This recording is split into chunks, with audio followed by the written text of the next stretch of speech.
नमस्कार दोस्तों, मेरा नाम है गुनप्रीत कौर और आप देख रहे हैं मास टीवी। आज हम आए हैं MLK PG कॉलेज, जो कि तराई के ऑक्सफोर्ड के नाम से जाना जाता है। तो आज हम इंटरव्यू लेने जा रहे हैं मिस्टर JP पांडे सर का, जो कि यहाँ के प्रिंसिपल हैं। तो सर आप बताइए, पहले तो थैंक यू सो मच, आपने अपना टाइम दिया हम लोग को, इतना कीमती टाइम दिया। तो सबसे पहले सर आप ये बताइए कि आपकी प्रिंसिपल तक की जर्नी, जैसे स्टार्टिंग से लेके आप जहाँ प्रिंसिपल बने हैं, तो वहाँ पे आपने क्या क्या छोड़ा पीछे, कैसे आप यहाँ तक पहुँचे, ये आप एक्सप्लेन कर दीजिए हमारे दर्शकों को। जी, मैं प्रोफेसर जनार्दन प्रसाद पांडे, वर्तमान में MLK PG कॉलेज बलरामपुर का 23 अक्टूबर 2021 से प्राचार्य हूँ। इसके पूर्व मैं मूलतः बलरामपुर जनपद के श्रीदत्तगंज कस्बे के बगल खरदौरी ग्राम स्थित है, वहाँ का मैं रहने वाला हूँ। मैंने हाई स्कूल की परीक्षा वहीं लोकल एक राजकीय इंटरमीडिएट कॉलेज दारी चौरा है, वहाँ से उत्तीर्ण की थी। इंटरमीडिएट मैंने 1992 ईस्वी में MPP इंटर कॉलेज बलरामपुर से उत्तीर्ण किया है। साथ ही साथ BSc मैंने 1995 में इसी महाविद्यालय से उत्तीर्ण किया और उसके बाद में MSc फिजिक्स सब्जेक्ट में मैंने किया है, जो काशी हिंदू विश्वविद्यालय वाराणसी से 1997 में किया है। हमारे जो भी परीक्षा के मार्क्स रहे हैं शुरू से ही अपने बारे में, हालांकि यह कहना बहुत उचित नहीं है कि मैं मेधावी छात्र रहा हूं, लेकिन सब डिस्टिंक्शन के साथ 75% मार्क्स से ऊपर मैंने सारे परीक्षाएं उत्तीर्ण की। साथ ही साथ मैंने दिसंबर 1997 में CSIR JRF नेट की परीक्षा होती है, जो हमारे हायर एजुकेशनल इंस्टीट्यूशंस में असिस्टेंट प्रोफेसर की जॉब के लिए ज़रूरी होती है, दिसंबर 1997 में ही उत्तीर्ण कर ली थी। और उस परीक्षा में मेरा इंडिया में सेकंड रैंक था और यूरोपियन कंट्रीज़ की तरफ से इंटरव्यू लिया गया था। मेरा हॉलैंड में PhD के लिए हुआ था, परंतु मैं एक साधारण मध्यम वर्गीय फैमिली से बिलोंग करता हूँ। मेरे पिताजी खरदौरी में ही स्थित एक हाई स्कूल में टीचर थे, तो मैं वहाँ नहीं जा पाया, परिवार उसके लिए नहीं तैयार हुआ। उसके बाद 2 वर्ष तक मैं इलाहाबाद यूनिवर्सिटी के अप्लाइड फिजिक्स डिपार्टमेंट में JRF रहा हूँ। उस दौरान मैंने उत्तर प्रदेश लोक सेवा आयोग की परीक्षा भी दी है। मैंने 3 बार एग्ज़ाम दिया है, तीनों बार मैंने PCS में इंटरव्यू दिया है। फिजिक्स मैथ से मैंने दिया था, 2 बार वहाँ पर मेरा सिलेक्शन भी हुआ था, लेकिन जो है अकाउंट्स सर्विसेज में होने के कारण मेरा इंटरेस्ट उसमें नहीं रहा।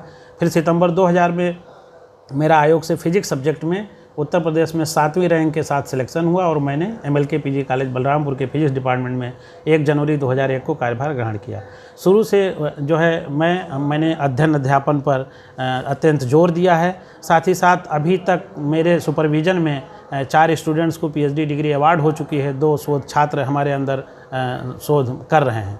सबसे जो यह है बेसिकली कि हम यहाँ से रहते हुए भी मैंने बाहर से भी पढ़ाई पूरी की।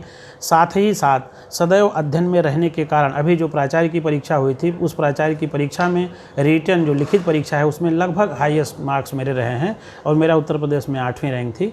लेकिन चूँकि यह गृह जनपद होने के कारण मैंने यहाँ पर कार्यभार ग्रहण किया और वर्तमान में अपना योगदान प्राचार्य के रूप में दे रहे हैं। सर ये जान के तो बहुत खुशी हुई। अब आप ये बताइए कि जब से आप प्रिंसिपल बने हैं तब से आपने इस कॉलेज के लिए क्या क्या काम किए हैं अभी तक? हाँ, प्राचार्य बनने के उपरांत सबसे बड़ा जो मेरा फोकस रहा कि जो एकेडमिक एक्टिविटीज़ हैं उनको बढ़ाया जाए। उसके अंतर्गत मैंने लगभग अपने 2 वर्ष के सेवा काल में ही 6 नेशनल सेमिनार मैंने कराए हैं। साथ ही साथ महाविद्यालय में वनस्पति शास्त्र विषय में इंटरनेशनल सेमिनार का आयोजन किया।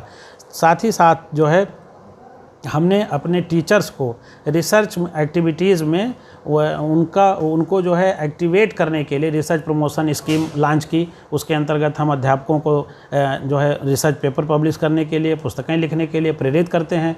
और क्लासेज में जो है हमने ध्यान दिया कि छात्रों की उपस्थिति रहे, महाविद्यालय में अनुशासन बना रहे, कोई कक्षा उनकी छूटनी न पाए तथा टीचर्स के साथ जो है अपने स्टूडेंट्स का इंटरेक्शन बढ़े इस मामले में। और मैं जहाँ तक समझता हूँ, हालांकि यह चीज़ तो बाहर हमारे छात्र बता सकते हैं, समाज बता सकता है, लेकिन मैंने अपने स्तर से प्रयास किया है कि टीचर में और छात्रों में इंटरेक्शन बढ़े, छात्रों को एक अच्छा वातावरण पठन पाठन का मिले। चाहे लाइब्रेरी में किताबों को ले लीजिए या आप सूचना केंद्र है वहाँ पर परीक्षा की तैयारी कर सकते हैं। और पूरे महाविद्यालय में जो है इंटरनेट की सुविधा उपलब्ध है, वाईफाई की सुविधा उपलब्ध है, बच्चे जो है अध्ययन कर सकते हैं। वह जो है हमारे सूचना केंद्र में रीडिंग रूम है महाविद्यालय में बना हुआ है, वहाँ पर भी अध्ययन कर सकते हैं। और मैं छात्रों से मिलता ज़रूर हूँ, आप देखेंगे तो जो है कोई भी छात्र आता है अपनी समस्याएं लेकर के तो उसको दूर करने का प्रयास करता हूँ।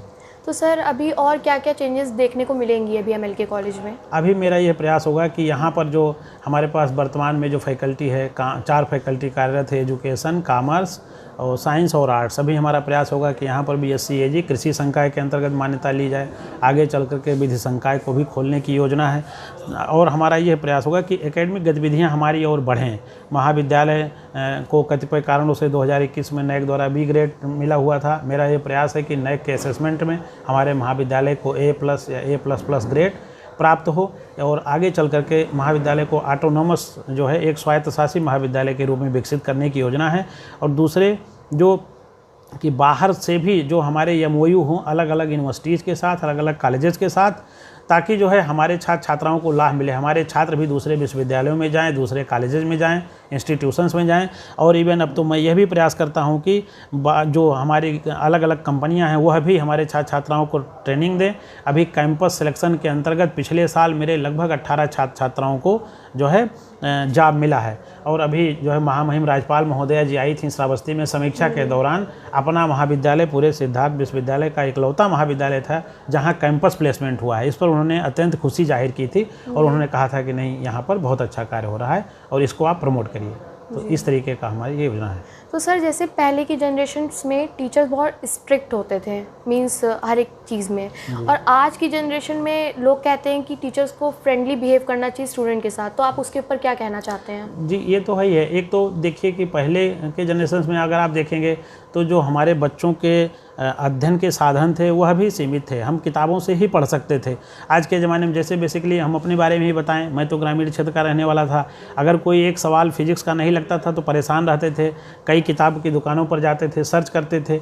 तो इस वहाँ पर जो है जो टीचर से इंटरेक्शन दूसरे तरीके का था। अब देखिए, अगर आपकी प्रॉब्लम है, हमको अध्ययन के लिए ढेर सारे साधन उपलब्ध हैं। अभी इंटरनेट पे कोई प्रॉब्लम आपकी आती है, आप सर्च कर सकते हैं। तो ऐसे में सबसे बड़ा बात जो टीचर का जो दिशा है वो इस हिसाब से चेंज हो गया है कि हम छात्रों को पहली बात तो यह बताएं कि वो अपने समय का उचित उपयोग कैसे करें। जैसे उनको सीखना है तो वो उसमें कमी नहीं है, ज्ञान की कहीं कमी नहीं। ज्ञान का भंडार पड़ा हुआ है पूरे इंटरनेट मीडिया पे। कोई चाहे आपका न्यूमेरिकल प्रॉब्लम से ले करके कुछ भी, आप अगर एक एस्से लिखना है तो आप इंटरनेट पे 10 तरीके का मटेरियल प्राप्त कर सकते हैं। हमको यह देखना है कि हम अपने अध्ययन में सिलेक्टिविटी कैसे आए, हम क्या पढ़ें, अपने समय का चयन कैसे करें। सबसे बड़ी बात जो है यही है कि हम जो है उचित तरीके से, तो टीचर को ये गाइड करना आवश्यक है कि इस साइट पर जाएंगे तो अच्छा रहेगा, आप इस रिसर्च पेपर से पढ़ सकते हैं, या इस तरीके का कोचिंग मटेरियल अच्छा होगा। तो ये भी हम टीचर्स की भूमिका इस डायरेक्शन में बढ़ती जा रही है। ठीक है सर। तो जैसे सर आप जिस पोजीशन पे हैं, इतनी अच्छी पोजीशन है आपकी, तो स्टूडेंट्स आप तक कैसे पहुँचे? मींस वो क्या ऐसा चीज़ करें जो आप जैसे बने वो? छात्र छात्राओं को मेरी एक तो सलाह है कि अपने लक्ष्य का निर्धारण स्वयं करें। जैसे मैं बताऊं, बचपन से ही मुझे लगता था कि मुझे कुछ बनना है। यदि आपके अंदर कुछ कर गुजरने का आपके दिमाग में रहेगा तो उसके अनुसार, फिर उसी के अनुसार आप मेहनत करिए। और सबसे बड़ी बात है समय का, कि कैसे आप जो है हम अपने टाइम को बांटें। हमारा जो लक्ष्य हो उसमें हम अपने समय को किस तरीके से उपयोग करें, कहाँ पर। अब तो आजकल देखेंगे आप इंटरनेट मीडिया में ही तमाम बच्चों का समय अलग अलग गतिविधियों में चला जाता है।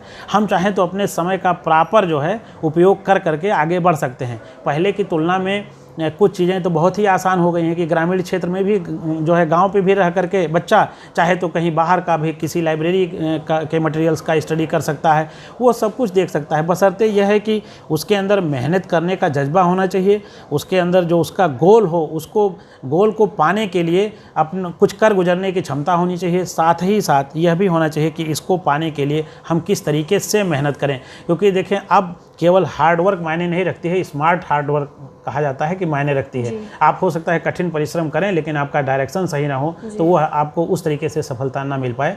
तो ये हमारा स्टूडेंट्स को है कि आप अपने ऑब्जेक्ट्स, अपने गोल तय करिए। गोल को तय करने के साथ ही आप स्मार्ट तरीके से जो है ये सोचिए कि हम इस गोल को पाने के लिए कहाँ से पढ़ें, कहाँ से क्या करें।